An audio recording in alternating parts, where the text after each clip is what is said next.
ఒక జూలో ఒక సింపాంజీ ఉండేది. ఇది బాగా ఎగురుతూ గంతులేస్తూ మనుషులను ఆట పట్టిస్తుండేది. దాన్ని చూడడానికి చాలా మంది జనం ఎగబడి వెళ్తుండేవాళ్ళు. దాని పక్కన ఒక సింహం. ఒక రోజున ఆ సింపాంజీ చనిపోయింది. ఆ చనిపోయిందని తెలియగానే జనాలు రావడం తగ్గిపోయారు. ఎప్పుడైతే జనాలు తగ్గిపోతున్నారో ఏం చేయాలో అర్థం కాల. యాజమాన్యం అంతా ఒక తీర్మానానికి వచ్చారు. ఓ పని చేద్దాం, అలాంటి సింపాంజీ మరొకటి వచ్చిందని ప్రకటిద్దాం. ఈ చనిపోయిన సింపాంజీ యొక్క చర్మం అంతా వాళ్ళు దాచిపెట్టారు. దాన్ని ఒక మనిషికి ట్రైనింగ్ ఇచ్చి ఒక మనిషికి వేశారు. అన్ని చక్కగా సింపాంజీ చేసినట్టు చేశాడు. అప్పుడు ఆ సింపాంజీ వచ్చిందని జనాలు రాగానే పైకి ఎగురుతున్నాడు, కిందకు వస్తున్నాడు. అసలు సింపాంజీ కన్నా ఎక్కువ చేస్తున్నాడు. ఈ ఓవర్ యాక్షన్ లో ప్రజలు పొగుడుతున్నారు, చప్పట్లు కొడుతున్నారు. ఆనందంతో పక్కన గేట్ అందుకొని తీసాడు.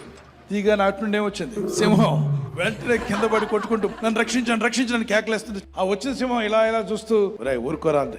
నేను మనిషిని రా, సింహం తోలులో ఉన్నాను. ఆ సింహం ఎప్పుడో చచ్చిపోయింది. అప్పుడు కానీ అర్థం కాల. ప్రపంచంలో చాలా నటన జరుగుతుంది. ఏది నిజమో ఏది అబద్ధమో అర్థం కానట్టు నటన.